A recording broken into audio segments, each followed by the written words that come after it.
it seems like what we're seeing is that even those chairpersons or trustees, whatever, are part of the people who are striking. No. So that one is interesting because I think with Baldwin, the bigger issue is they haven't sold off. So they haven't sold 100%. So they're still involved because they still own a lot of units because it's a lot of units to sell. So some of those units are actually on the rental market because Baldwin hasn't been selling. So now what then happens is Baldwin is now part of... There's a hotel as well. Of course, yeah. So I mean, I get why it's a little bit muddy, but you still hold body corporate responsible. The law says the body corporate is the one that's going to run a complex. Welcome to episode 16 of the Business Agenda podcast. As always, for first-time viewers, this podcast is available on YouTube. And if you want to listen to the audio, it's on all DSPs, Apple Music or Apple Podcasts rather, Spotify, or wherever you listen to your podcast. This is a very special episode of the Business Agenda podcast, as you're probably seeing different surroundings, different settings, lighting, different timeline. Hey. There's a reason for that. Yeah. Recording Friday evening. Hey. Before we get into the specifics, I'd just like to do the housekeeping and the pleasantries and greet my fellow co-hosts.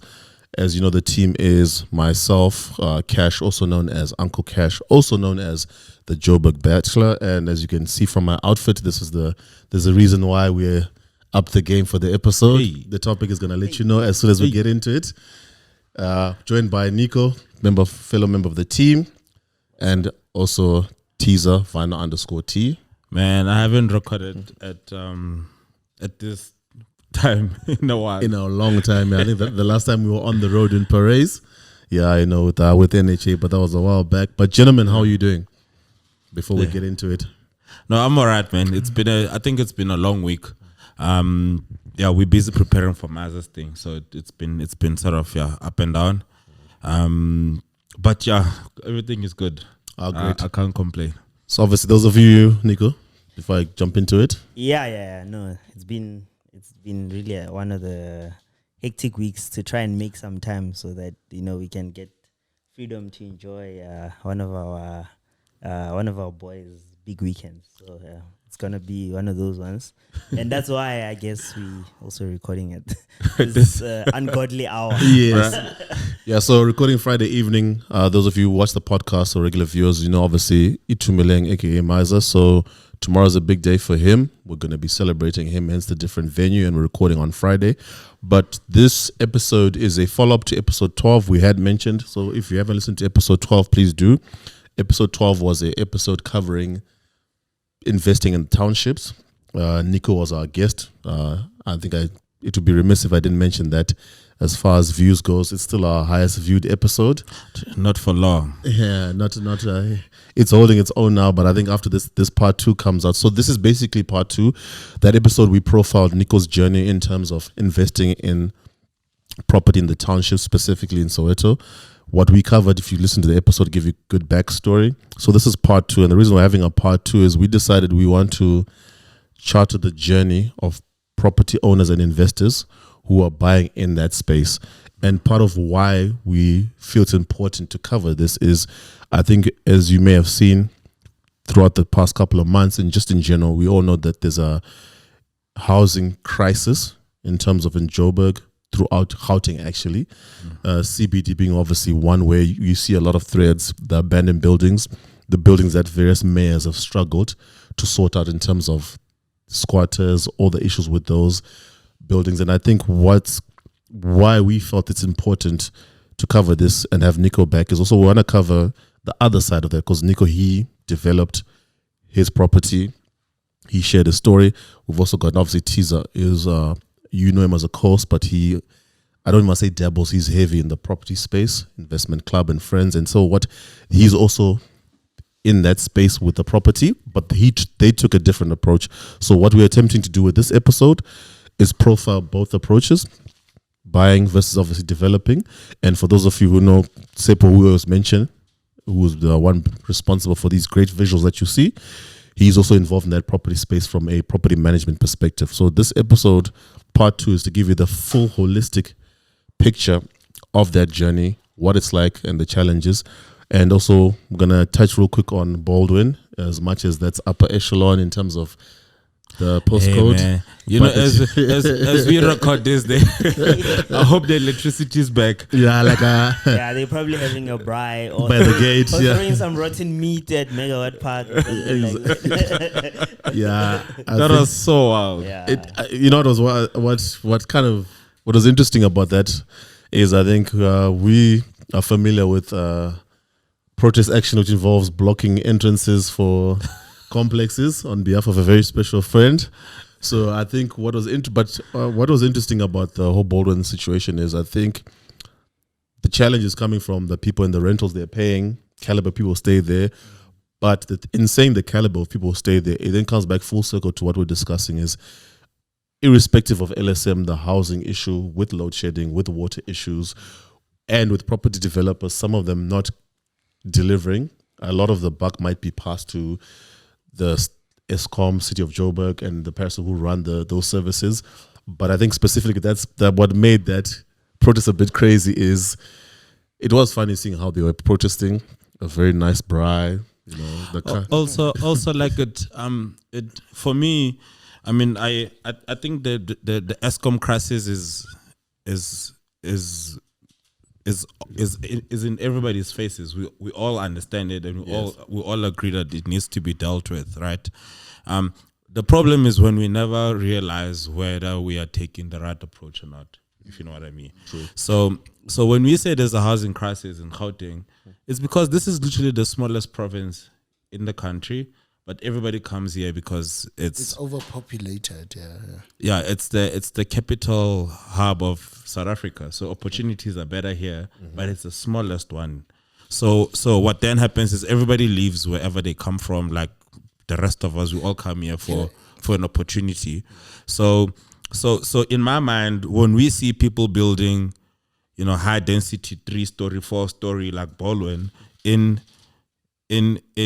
idea form, that's the right approach. How do you accommodate all these people if you don't make them stay on top of each other? There's just not enough land. Unless if you then move outside, especially if you work in Sandton, if you work in Woodmead, if you work in Batlu, you can't find an apartment, you know, that's affordable, because usually back in the days you'd have to buy a property in you know, Morningside, Batlu. Those are not cheap. So this is trying to accommodate that by accommodating people, but obviously it comes with its own consequences. So what was slightly disappointing for me is just when people don't understand that when you do buy into a sectional title, and then there's a body corporate, and then there's a developer, and then you gotta actually understand what you're buying into. True. Because blocking a gate because there's no electricity, I mean, and I guess it you can say that's what the strike is, right? You must make people uncomfortable. But they had to get a court interdict to stop them from doing that, and the judge approved it, rightfully so. You cannot block entrance into a property because you don't have electricity because of ESCOM. You know what I mean? So it was a bit sad, but it's the frustrations I actually understood. I mean, you understand the people why they were doing what they did. But who do you think is responsible here, right? You have obviously the whole load shedding thing, which we know about so much, and then there's the developer, Baldwin, and then obviously the same people are the they manage the properties. So there was an electricity problem apparently in the area. Yeah, this was ESCO. Yeah, and then this got resolved, but they still didn't have electricity beyond this. The ESCO issue. Yeah, so it's a bit of a twofold thing. So now in this instance, do you then go and say that you are the rightful owner of a property?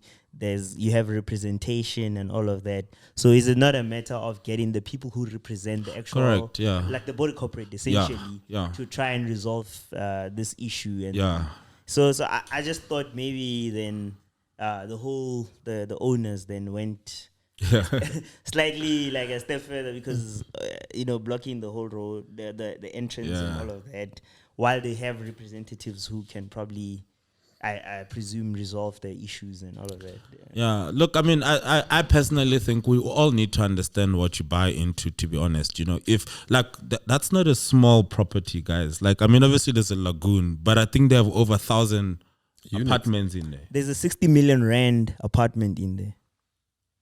1,000 units. Correct. I think Can I wanted to say something. Yeah, Miza here. Who do we hold accountable? I mean, like we had a similar incident, not similar, but sort of. Yeah, body corporate. No, remember, like 3-4 years ago. Yeah, I remember. Yeah, We had a similar your whole incident. body corporate. You know, and then they switched off electricity. So who do we hold accountable? Body corporate. So who does the body corporate hold accountable? Because like now there's a whole transfer of stuff from the developer to the owner, and It's body corporate. The owner cannot run a place that they sold. Yeah, That comes with understanding when you buy into a sectional Yeah. title. yeah. The guy obviously, let's say if I develop 10 units, and then think of it. No, let Think me of it when explain I was a tenant at let me at the explain previous it. place. Let me explain it. If I develop 10 units, and then I sell 7, and then I keep 3, you guys own the 7. You guys have to create a body corporate between the owners on how to run a place, and then you have to nominate A trustees. chairperson, yeah, whatever. trustees and those things. So you have to do that. Those are the people you hold accountable. Because remember, a developer can sell 100% and they move on. They go develop their own building.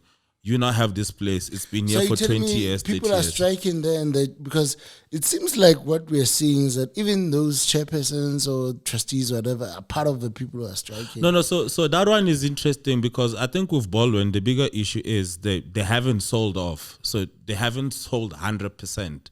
So they're still involved because they still own a lot of units because it's a lot of units to sell. So some of those units are actually on the rental market because Baldwin hasn't been selling. So now what then happens is Baldwin And is now there's part a of... hotel as well. Of course, yeah. So I mean, I get why it's a little bit muddy, but you still hold body corporate responsible. The law says the body corporate is the one that's gonna run a complex. I think for me, it comes back full circle to what he's saying is when people buy, like in this case, if you look at like the people who live in that place, once they purchased, how involved are they in terms of just the running of that place? But I think the assumption is, if like I saw clips that were doing the rounds, we're paying 15,000 and all those kind of things in terms of rentals.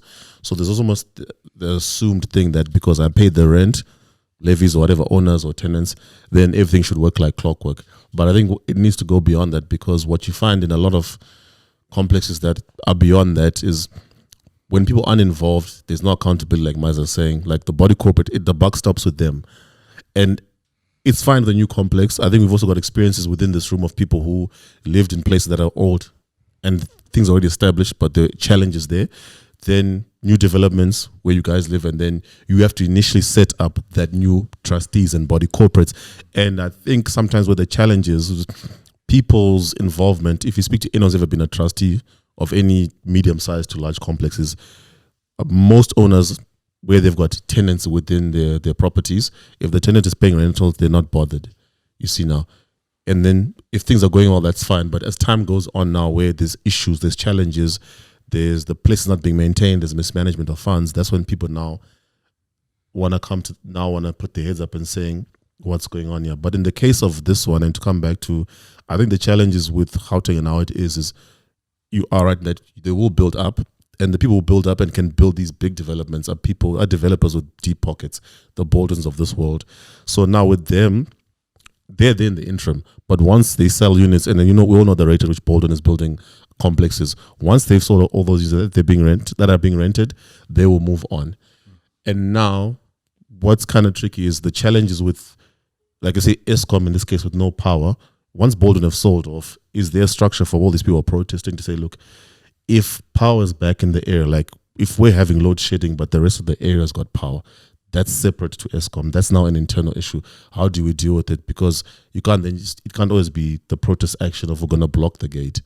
the interdict, the low weight, that's going to be quick. That'll always be what happens to stop those things. So, but I think it full circle just comes back to the point of when you purchase, do you know what's involved and what the process is? Do you know what you're buying into, basically?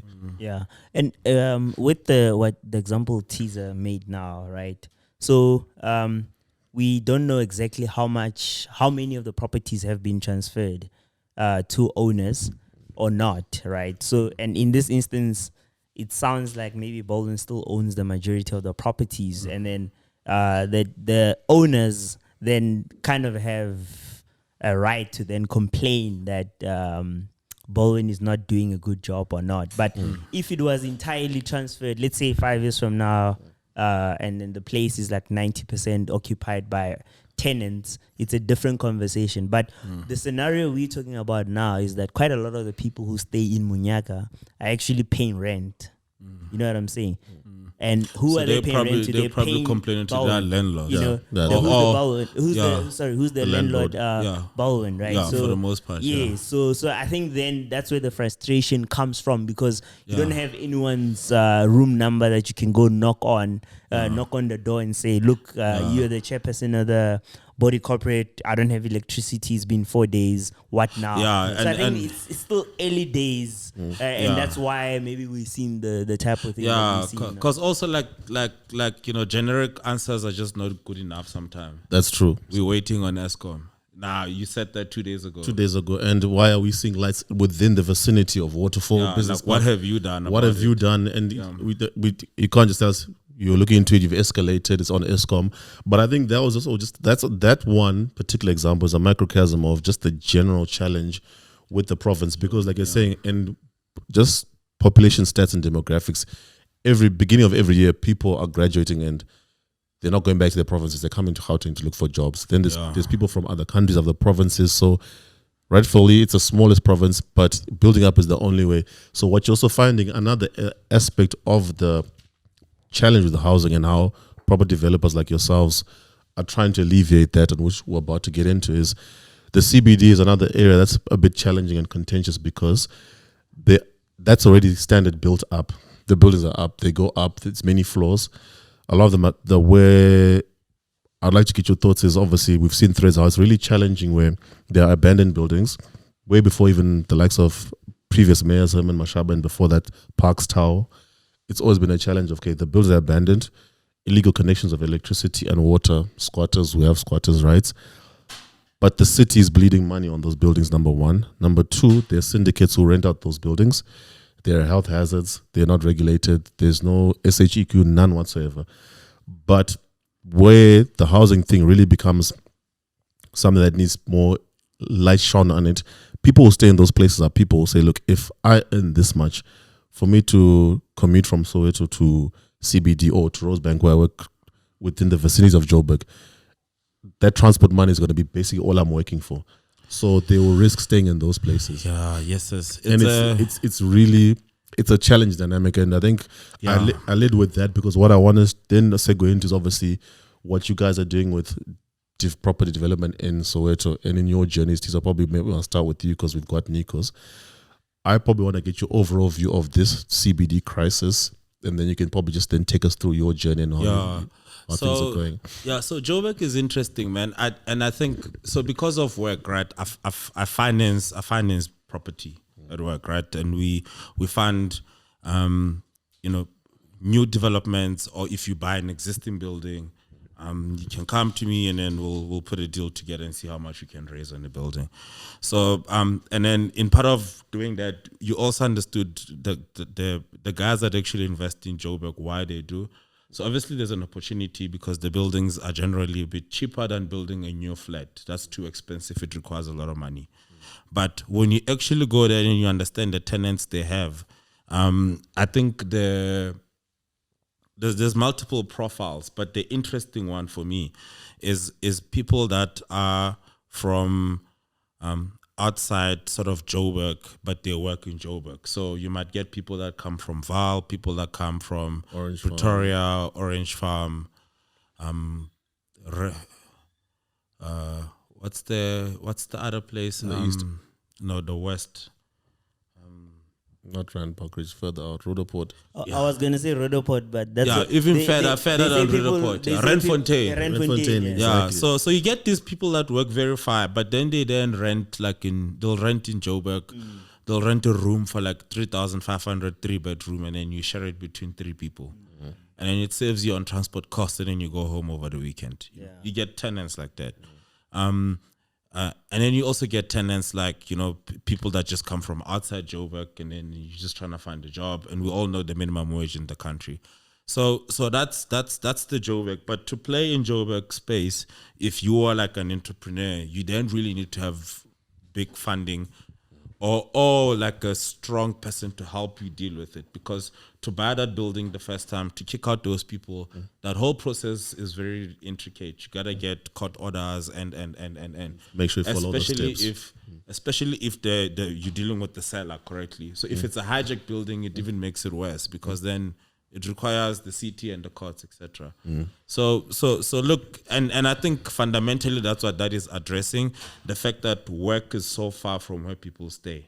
And whether this was done by apartheid government, and we haven't done much about it, or maybe we're too slow at addressing it, it does happen.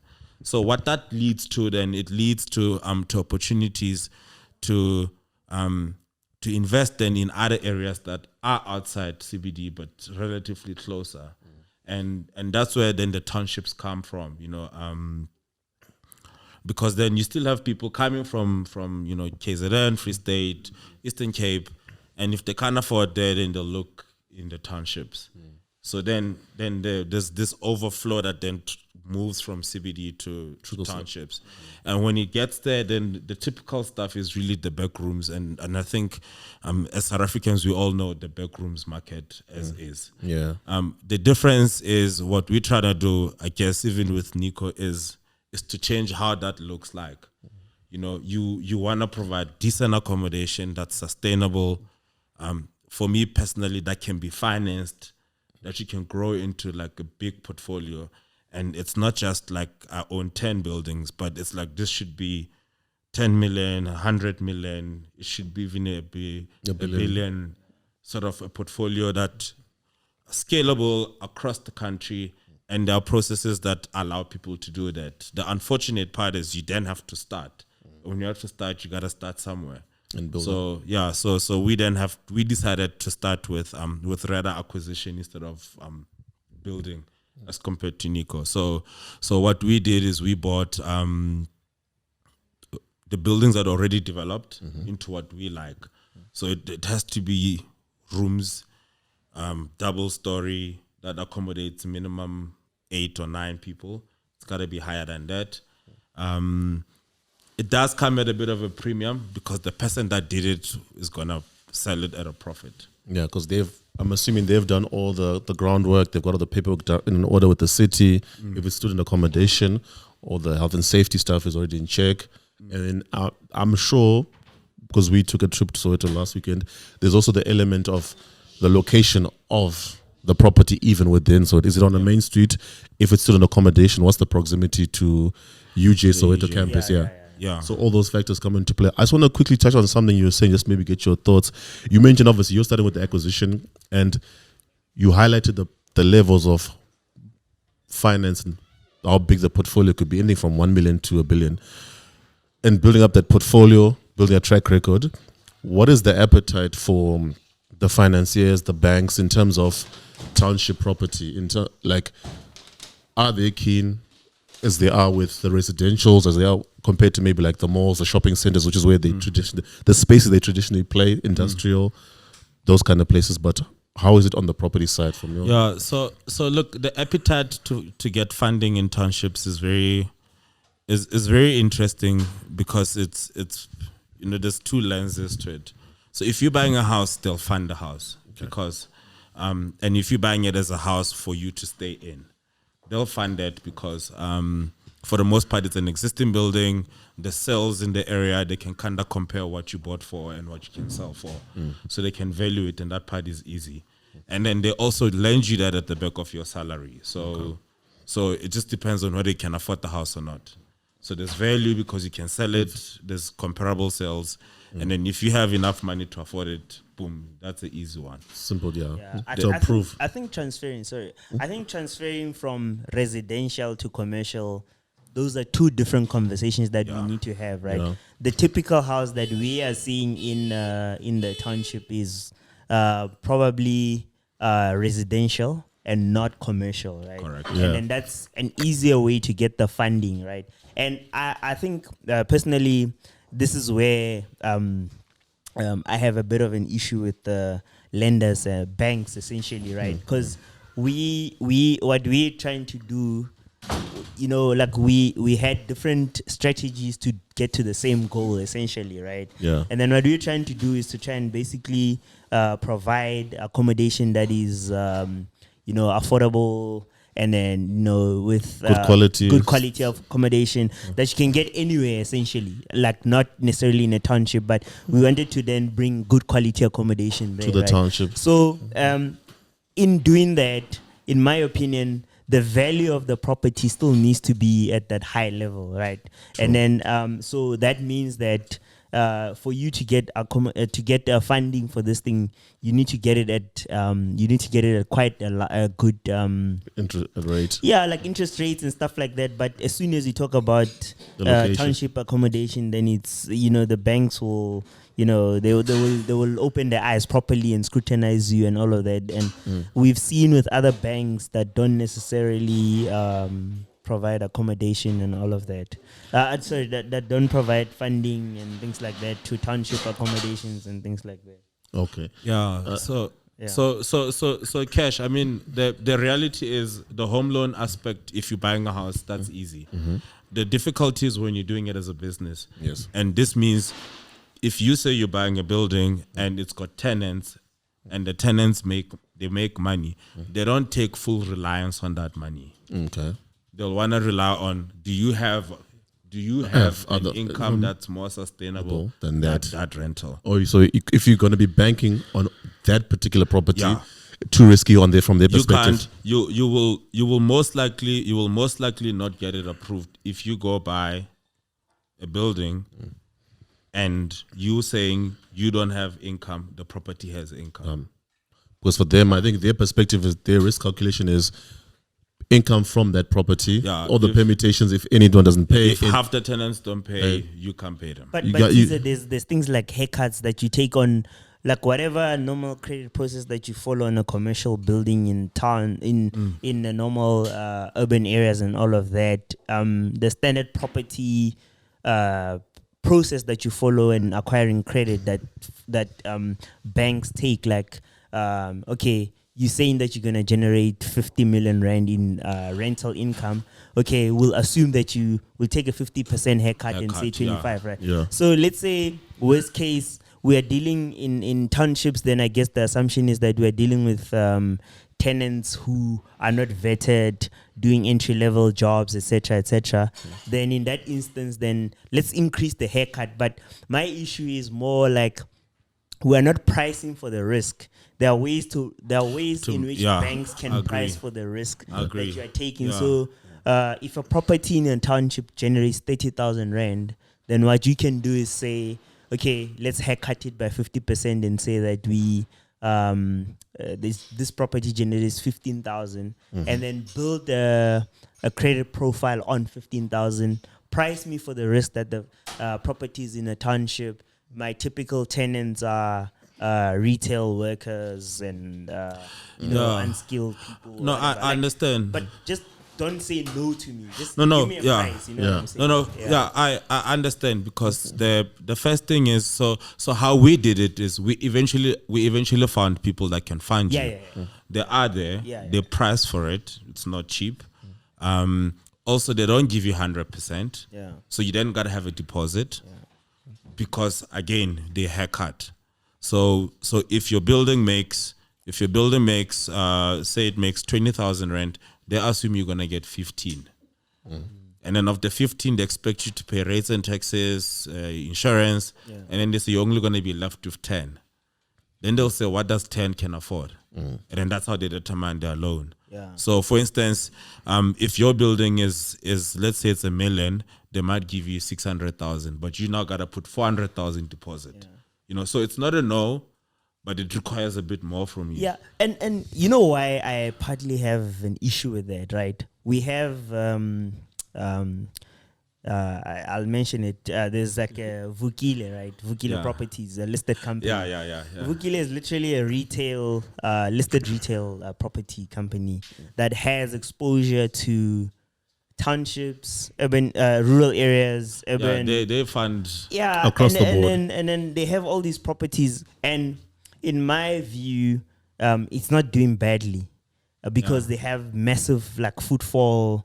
The demand for their properties. They're one of the REITs with the least vacancies and things like that. So for me, I'm like, you look at a company like that, you see the volumes of people who live in townships. And then obviously those companies are doing fairly okay. And then you come to residential, a small startup, and then you want to price them hectically. You know, that's where my issue is, where the demand we've been seeing, for example, with our properties in terms of the people in townships at the moment, that people want good quality accommodation. You know what I'm saying? In townships. I'm glad you brought that up, because for me, I think there's always been a bit of a disconnect in financiers assuming that with the township, the properties that you'd want to build are of a certain standard. But there are people who reside in the township and say, look, they have no desire to move in the northern, any suburb within the areas. We want the same qualities, because you're seeing it even with some of the developers. They're literally taking the same plans of a complex that they'll build in North Riding, and they'll take it to Soweto. And some of these guys, we had this discussion, Thiza, they'll tell you they have less occupancy in Soweto than they do in the north.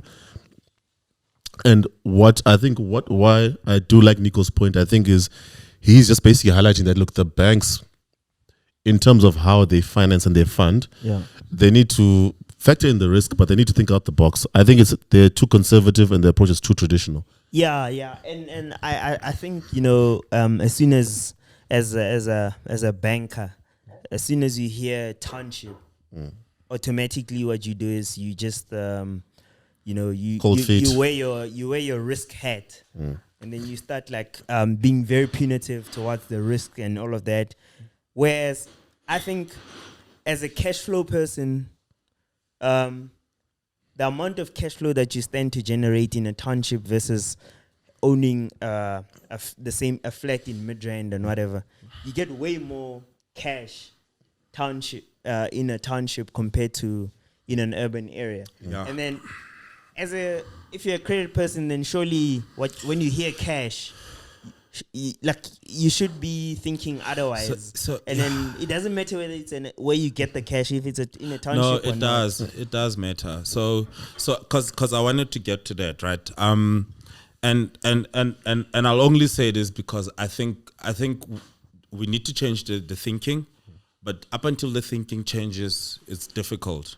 So, for instance, before we bought our buildings in Soweto, I probably tried to buy about 4 buildings, 3, maybe 2 in Tembisa, and 2 in Soweto.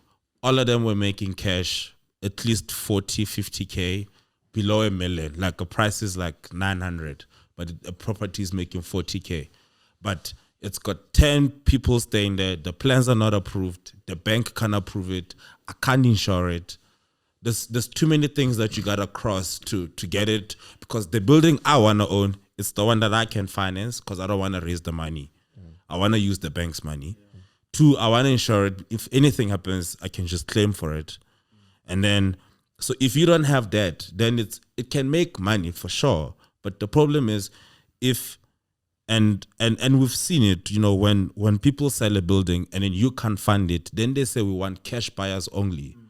And that's the problem it creates, because we are focusing on cash and cash and cash and cash. And that's fine because it's making cash. You just got to understand there's limitations that come with it. And I wanted to say the second part, which for me I think is critical, is the buildings we bought, they are compliant because I made sure that we're buying compliant buildings. But then there was a second benefit to it, which a compliant building brings to the table.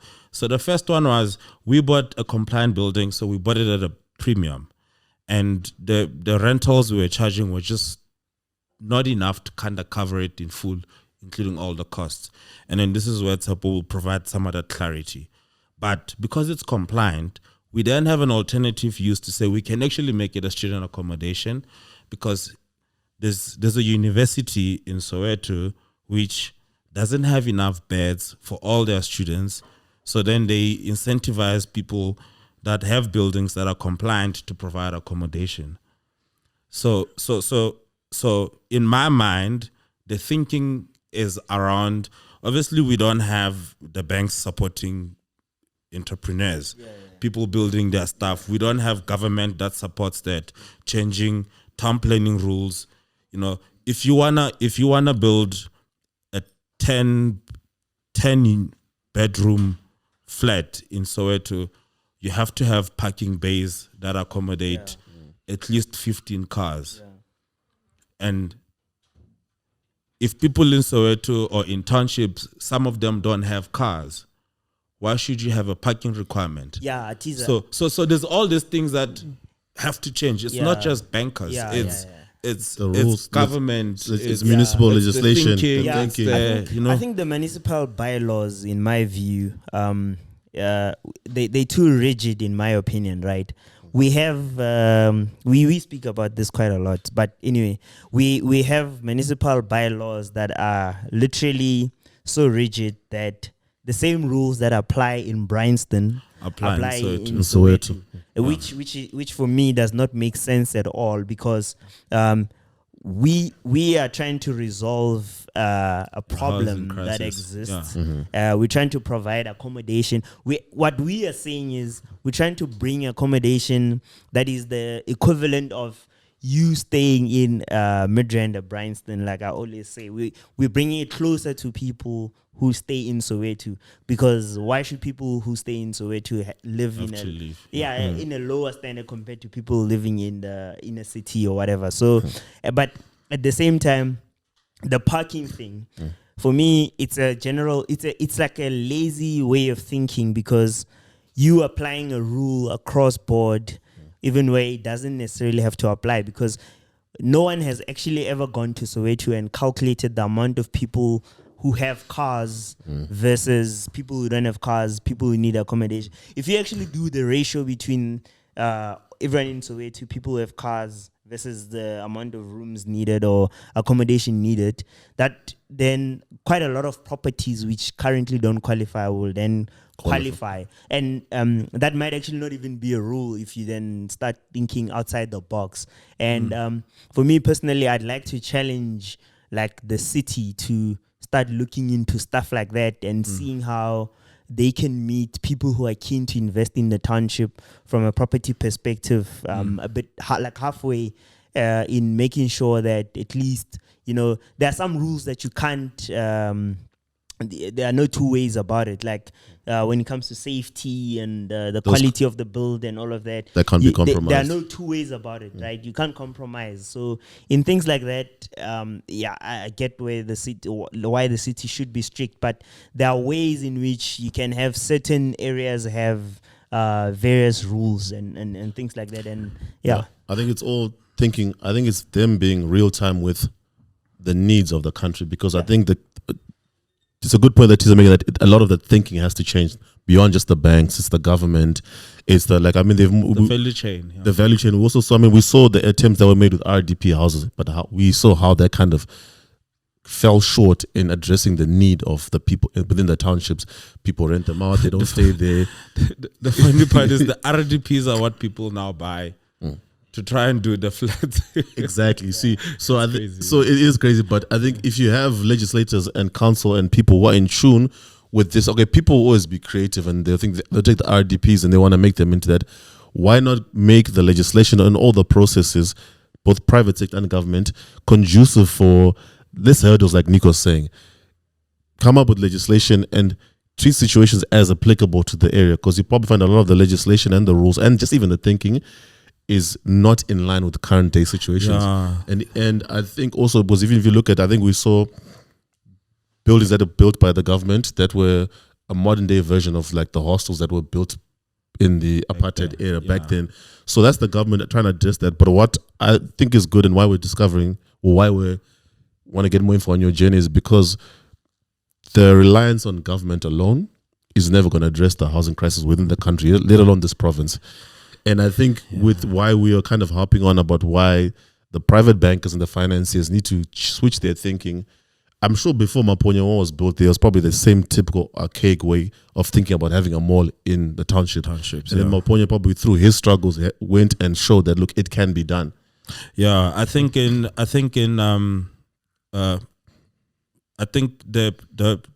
was a statistic that had said there's more people coming from Tembisa and the surrounding areas that go shop in Mall of Africa than the residents of those areas, you know, because of those things. And then they decided to build like Tembisa Mall in Tembisa, which then has like higher end brands. Even that's what Maponya brought, you know, because typically in townships you'd get Pep and, you know, Edcon Group and those things. So that's quite interesting.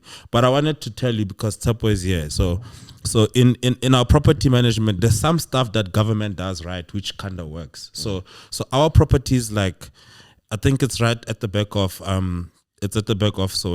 I think it's Naledi. You know, the people that come from Soweto, they say the original Soweto ends there. You know, where Nico's properties end. Hold on. Barak extension. Yeah, extension, like it's like Soweto extension, like so, if in the forgotten track. Yeah. But I think I wanted Tshepo maybe to speak about that because I think, you know, the other thing is we do all of this, but then you still gotta find people to stay in the places. Yes. So our place was a bit far, but then I think recently they fixed the trains.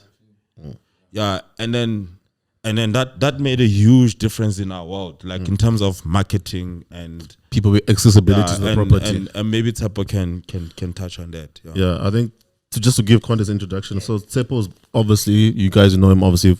The regular viewers, he does our videos, but also he works with Nico and Thiza in terms of property management there in Soweto. And I think what we want him to shine and why he's going to be on the episode is a lot is said about you buy the property, you want to provide the accommodation, but in knowing, in the theme of, we said earlier, knowing what you're getting into, there's the property management aspect of it. Dealing with tenants, leases, viewings, advertising the property, breakdowns, maintenance and all those things. That is actually a big cog of it if you're someone who's going to buy and own and manage the property. If you're a developer who buys and just sells off and flips properties, then happy days, not so much. But for a lot of people, hold on to properties. So I want Tshepo to probably just come in and just give us a view of what his work entails, the pros and cons, what he'd like to see government doing different, other besides government, just what he thinks would improve the situation. But he can probably start by giving you a view of the work that he's doing for you guys in that space. Yeah, I think basically for me, you know, like I deal with tenants, right? Like I call myself an all-rounder, you know. Like I don't focus on maintenance only. I deal with tenants, and then I also like adhere to tenants who have problems. Like sometimes, for instance, Nico's property had faulty issues, you know, like plumbing and all that. The snacks that you get. Snacks. I was waiting for small problems. I was waiting for the owner to quickly address the level of the problems. Yeah. You know, I had to start there because what I appreciate with Nico's snacks that like I think it built a character to me because sometimes I would get frustrated and want to leave it, but sometimes I tell Nico, I'm tired. You know, chasing these guys. Let's start to get new guys, fix this so that we can move on, you know. But sometimes, like, I couldn't have time to deal with the maintenance, like making the property clean and all that, because all the time it was snags, the plumber, you know, all these things, you know.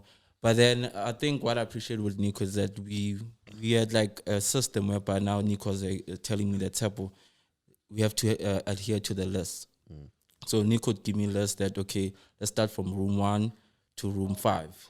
And then everything, every tenant, the complaint, we must fix that room, you know. And then we started doing that, and gradually, like now, we started to find like a proper way, a system, to assist the tenants, you know. You know. So Like I really appreciate that thing because I think I started connecting with the electricians and now checking the system of like electricity and all that. And I didn't know that because I think this maintenance, I was not like, Not your thing. yeah, it was not my thing, but I was like, okay, let me take this challenge, you know. But then I think I started making contacts with plumbers and like seeing what they do, you know. And there was this guy. Now you have your own toolbox. Yeah. Yo, man, it's crazy, you know. So I guess what that means is the sector is growing because you can tell it's not supported from banking systems. Yes. It's not supported from partially government. You know what I mean? And then even in structures, like when people go to school and say, I want to be a property agent, they don't think I'm going to work in townships. They think I'm going to go work for Baldwin or I'm going to work with companies like Baldwin. Yeah.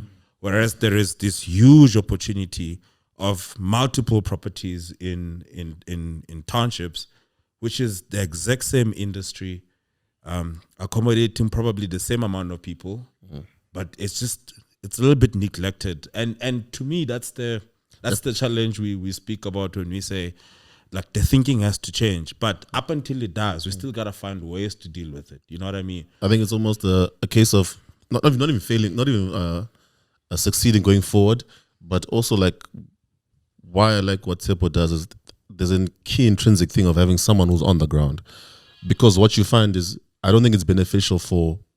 Let's fast forward to where this sector, the thinking has changed. It's moved. What we need now, though, is property agents, people want to either work there or study in that field and say, look, I'm going to intentionally go and work in that space where I'm from in Soweto. Because I think you guys definitely, from what I know, you clearly benefit with Tshepo being based in Soweto. So yeah, and the other interesting thing, Cash, sorry to jump in there, is we learned very quickly that you cannot go into an area where you are not from and invest in and think things are gonna run smoothly. That's why I made a point to highlight that. You will learn very early. No, you don't. I think post our community. Post our episode. I think the last time I was on the cameras, I was actually very happy because Tshepo and I had just managed to get full tenants. Yes. Like we actually were fully let and all of that, and everything that happened leading towards end of the year. Hey, Tshepo, we saw flames. We saw proper flames because obviously I've rented before, and then in like the urban areas and not at Baldwin Properties. Yeah. So we were not ready to the type of tenant that we actually were renting to, and right? Accommodating. Yeah, we had an extremely steep learning curve in the last while, Tshepo and I, and we have now been using the experience that we've got now. Now I think we have like Tshepo says, we have a system that works, we know exactly how we need to treat our tenants and what we expect from them as well, and we're not easily as overwhelmed as we were before. Tshepo can speak to some of the stuff that he's experienced and all of that, but like I told you, Cash, when you came to visit the other day, I've gotten a phone call while I'm sitting with my family about tenant shooting another tenant. Gunshots going in. Like this is what happened in between the last episode and now. Yeah. And then I've never had to deal with talking about what do I do if someone calls me and say I just had gunshots downstairs. Like one tenant just shot another tenant. Like I've never had to deal with something like that before. And basically, what I do is I call Tshepo. So that's and Tshepo is there more than me and all of that. Like he's experienced way more difficulties and all of that. So like we're just not ready from an operational perspective. I don't think we're as prepared as I thought we were, and then that's where we are now. Like we learned quite a lot. I was going to say, doesn't that make sense then? Why a financial institution would not give you money if it's your first one? Because when are you gonna learn all those lessons? No, that's very fair. The risk with their finances, and I think from what you guys know in this space, we have seen buildings where whether it was an attempted land grab or people even tried to do it the right way, but they failed. So you did kind of, as much as we were trying to get the banks to change the financiers to change their thinking, you do in some instances understand why, because a lot of this is learning on the fly. And I mean, you guys are within banking, within property, but you're still steep learning curve. Now imagine for someone who just gets caught up on the wave that, look, this is the way to go in Soweto. They get a bit of funding and they don't have a stomach for it. And then they fumble, and then the banks have financed that. But I think I wanted to ask Tshepo, if you could just highlight to us, and also Nico, you can come in after Tshepo's answer this question. What would you highlight as advice to people who want to do what you guys are doing in terms of what to look out for? Nico, then you can maybe also come in and say, look, if you were going to buy a follow-up property, from what you've learned, what are the points you could also give to the viewers? So Tshepo, I think, Tshepo, maybe just from you as someone who's on the ground managing properties, someone's not based there, they want to invest in Soweto accommodation. What are the challenges they can expect, and how do they get around them, the main ones? I think Thiza made a good point in terms of if you want to invest in a certain township, you have to be there, you know. Like you have to know how people think, you know, like the township people. Because I was telling Nico the other time that like sometimes you can want to, like you can say that I want to do it in suit, right? You want to do, I think previous episode, Nico was saying that he wants to, his idea was that he wanted to give tenants like a view of Sandton in township, right? But then sometimes like you'd find tenants whereby they don't care about that. You know, they just want basic things, right? But then like now, like when you invest into a township, you just have to know what people want and just provide those basic things, you know? So I think what I've learned from last year till now is that last year, I think we did a video. We flew a drone and then I did a promo thing, put on Facebook. Like I didn't get tenants, like zero. I think it was 2, 3. But then this year, I saw a change. Like last week, I posted a picture of like rooms. And from last week till now, I got 25 people like wanting rooms. And I was telling Thiza and Nico, I'm like, bruh, I'm out of supply now. You know, people want rooms. And I was like, what's the difference between last year and now? But then I'm seeing that like now people, I think people, when it's end of the year, they're trying to like leave the province or start to work something. But then in the middle of the year, like start of the year, I mean, like people come to Joburg and they have like job opportunities. And that's where you see a rise in the demand. Yeah, that's what I'm seeing right now. So and maybe to speak to that point, and in real terms, when you invest in a property, because that was us, you know, I think it transferred in September, if not August, and then and this is another painful part about buying a building. We bought it at a premium because it's compliant, but then it was not how we wanted it to look. So we didn't have to spend money, paint it, change doors, fix everything. A lot of work goes into it, about a month or two of just doing the work. You're still not making a cent. You're cleaning it, so you're spending a lot of money. And then we do the drone shots, and then we still don't get tenants. You know what I mean? Then we have to now like take money and supplement the property for a month or 2 or 3. And I think if someone is going into that space, getting funding up front is great. Putting the deal together is great. But once you start running it, it doesn't sometimes mean money flows From the onset. day one. Which is, You gotta prep yourself for those challenges because they do come. And this year, like the demand is now there. You know what I mean? So if you didn't survive the first 6 months, you might have said it doesn't work investing in townships. yes, but for those You know who what I mean? managed to Whereas it's a timing issue. timing, Yeah. knowing the seasons, I think, and that's also what's key for what people need to look out for. Another aspect is we talk a lot about financing and how people can get it done. I think there's an aspect of now with the rate hikes that are obviously throwing a span in the works. I think Thiza, you had an experience. Shame. Yeah. So we're gonna yeah, 2 things. Yeah. So yeah, I mean the rates went up, which was another problem. Like now we're not getting enough tenants and the rates are going up, and we have an investment here and we expect it to make money. So we then have 2 options really. You cut costs or increase income. It's the basic part. So the first part was we used one of the expensive funders. So we're just moving it across to a cheaper funder. Don't listen to this part because we still want sponsorship. And Yeah, if you're cheap, you can sponsor us. I'm there. I'm ready. Yeah.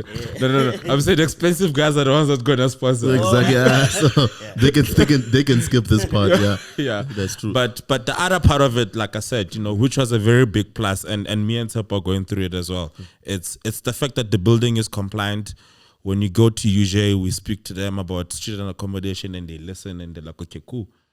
I think let's explore this, Yes. And just to make an example, like in some of our units, I think we charge like 1.5, others maybe 1.8. But if you do student accommodation, you can charge like 4.5.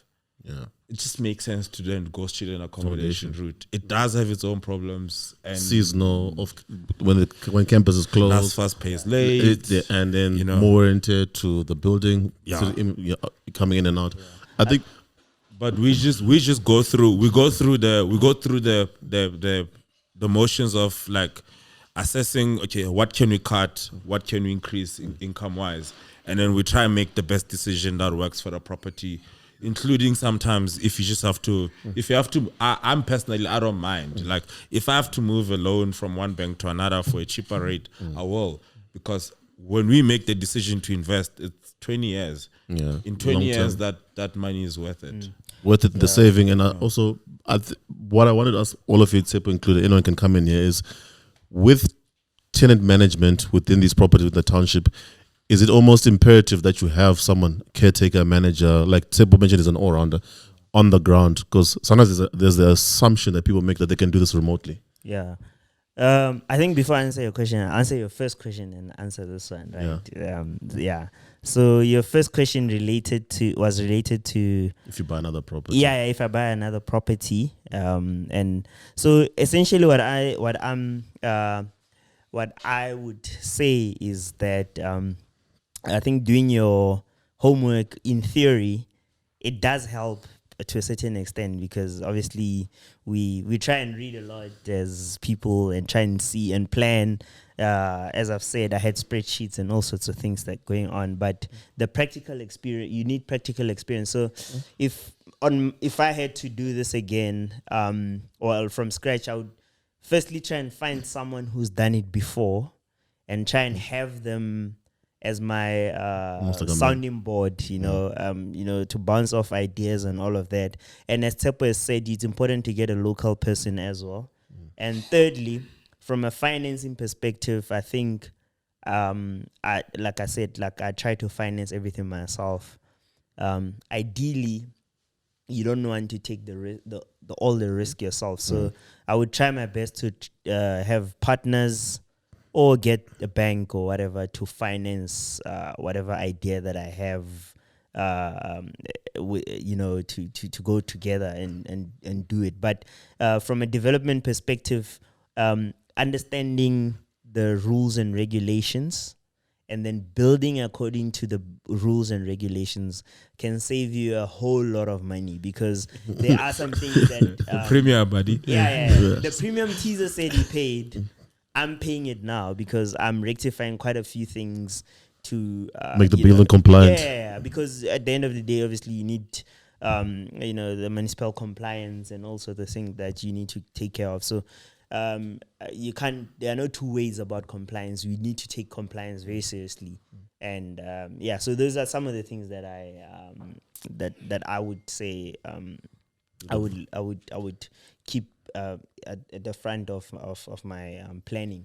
And then I have to be honest, I forgot your second question. I think you did cover the second question. I just mentioned, look, in terms of having someone on the ground, you mentioned that you have to have that person. They have to be there. I think for me, even just like, I think while I was there, one thing I know is even just the small things dealing with neighbors, for them is that people from outside of Soweto are coming, they're buying properties, they are managing. I think it might be in a little bit of a way kind of frowned on. I think it's valuable for people to go there, to at least make it a point, whether by way of introduction, in terms of even, I think there might be it might be minuscule benefits, but even with tenants, to have good rapport with neighbors. You still don't get along with your neighbor. So I think Tshepo and Nico have got us to. There was a time Nico told me that guy's in trouble, so I was like, I can approach him. So I go there, knock there. The wife doesn't respond. I'm like, Coco. Like, no response.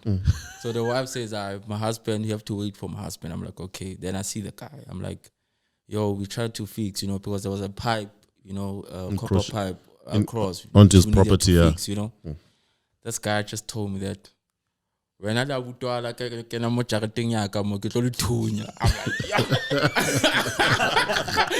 like, yeah. I'm like, Tshepo, we can read as many textbooks as we want. We can try and learn. The theory will never prepare you for those kind of dynamics. So those are the things that we like. I'm saying, like, I won't lie. I try and read and I try and have my theory in check in whatever I do. But these are some of the things that really like shook me quite a lot. If I can put it that way. So. It's not for the faint-hearted. No, definitely not. And I know we generally speak about the positives and the cash that we are getting, the oversupply of tenants. All of those things come at a cost. Like, we spend endless nights with Tshepo, like talking, planning, and all of that. The amount of calls that I used to receive before handing everyone over to Tshepo. I'm assuming he's getting the same calls, but like all the tenants, my door doesn't close properly, the switch doesn't switch on, whatever you can think of. As long as someone is paying you, they will call you for that. And if you still have family time and all of those things, it becomes work.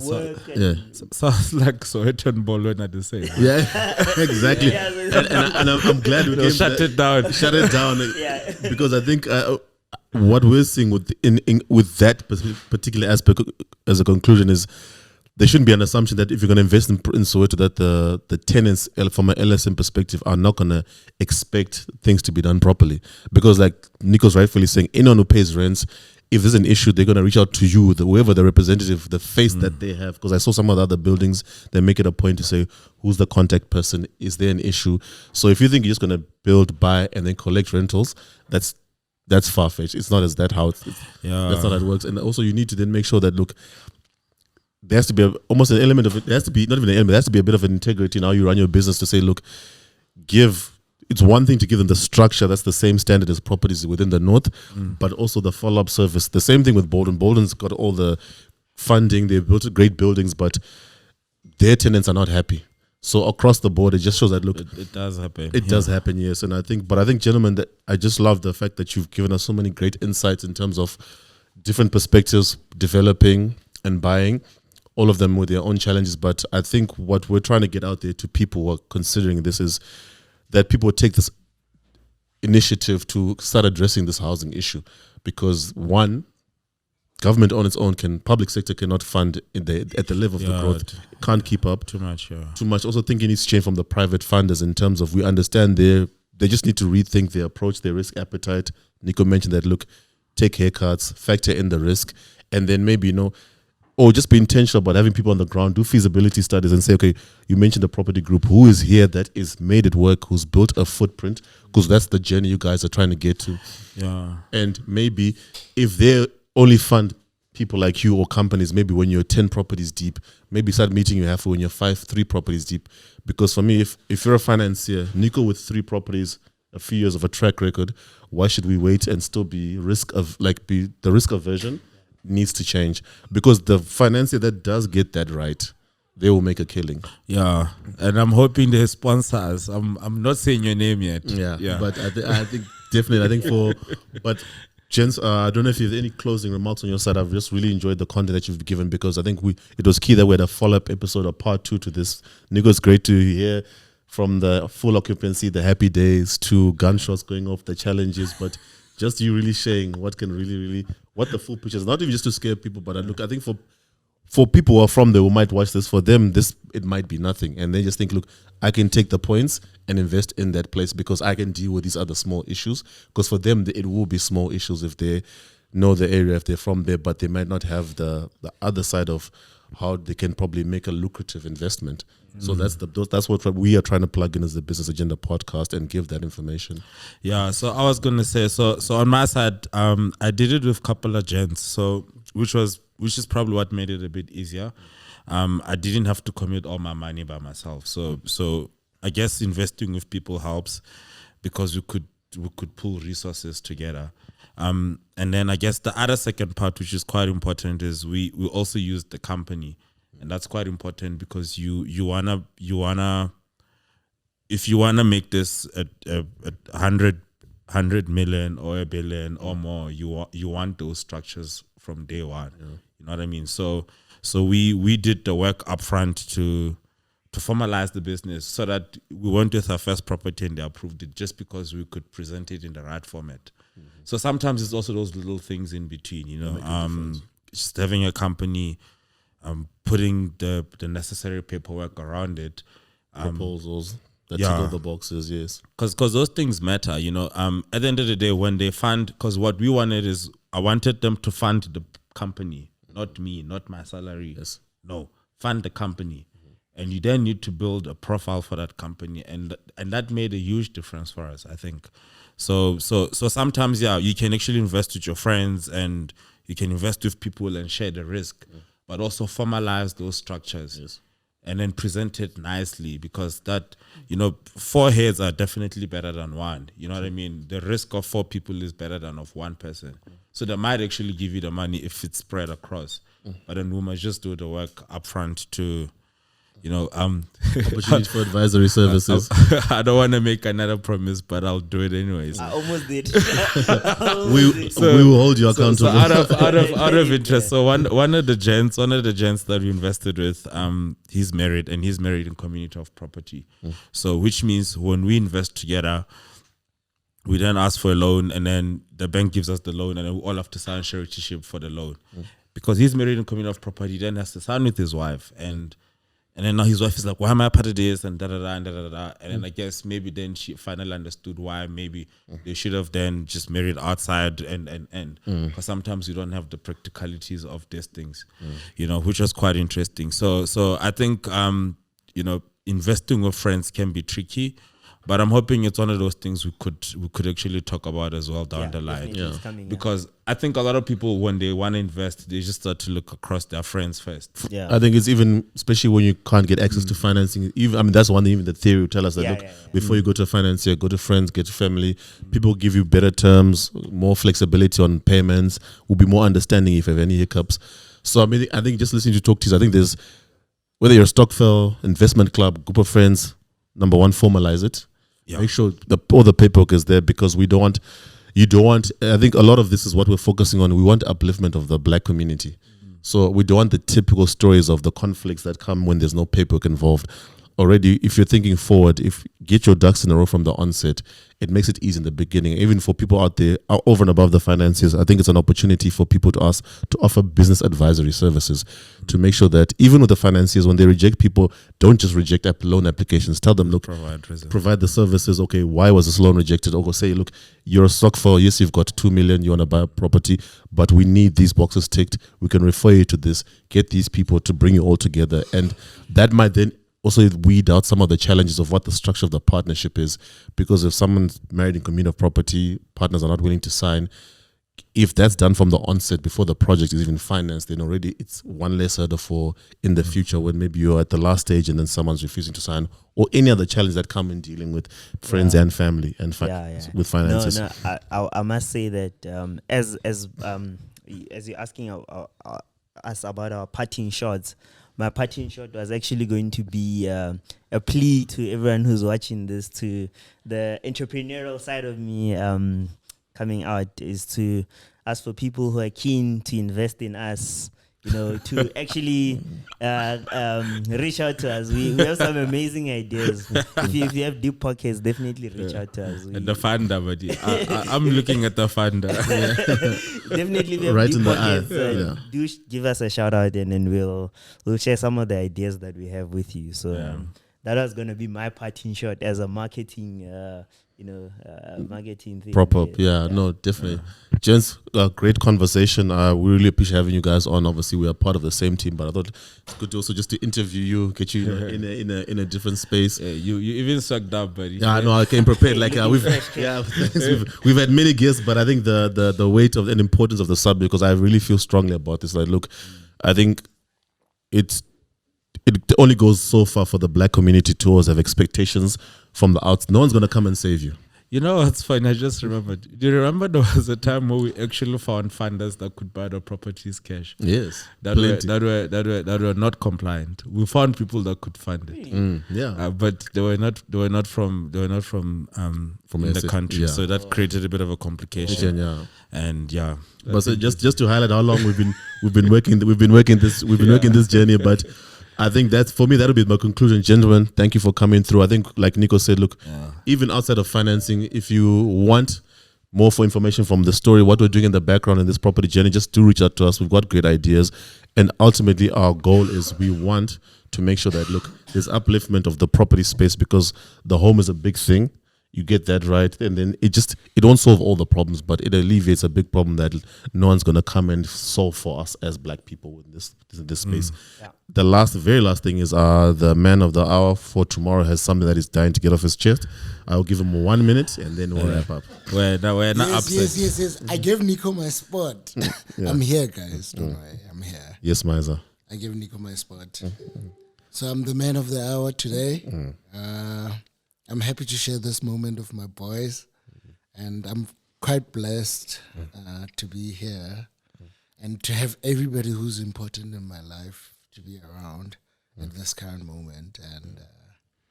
And for the first time, hey, Nico Nico's on camera, guys. Yeah. You know, this is the largest audience we've ever had. Yeah, clearly. Hey, we pulled the crowd today. We pulled the crowd, and it's called courtesy of Miza.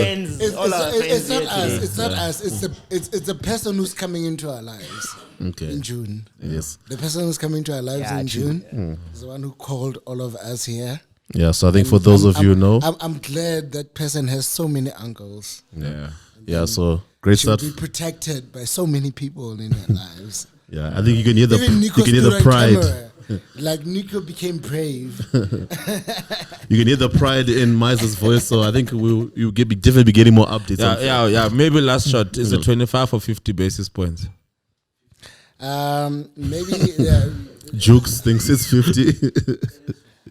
What is it? What is it, Miza? Look. You're the only economist here. Your minute is running up. You're the only economist here. No, 25. 25. I'll call 25. Okay. I'm on 50. Right, so in conclusion, I'm glad this is all recorded. I'm glad it's video. Yeah. The last time the man who just gets it spoke, wrong. Yeah, thank you. I was coming to that. The last time Miza had issue with Thiza saying that you guys got it wrong. So if it comes to 50, more content we're going to discuss and the knock-on effects of that rate hike. But look, challenging times again, but one thing that Thiza always highlights is within the challenges there are opportunities, which is what we as the Business Agenda podcast are here to highlight. This has been episode 16 of the Business Agenda podcast. This podcast, as always, is available on YouTube, audio, it's on all DSPs, Apple Podcasts, Spotify, and wherever you get your DSPs. Thank you, Nico. Thank you to Thiza. Thank you especially to Tabi, Tshepo, everyone part of the video team, the gents in the background, and We're looking so fly. we appreciate the support, and thank you as always. Catch you on the next one. Cheers. Cheers.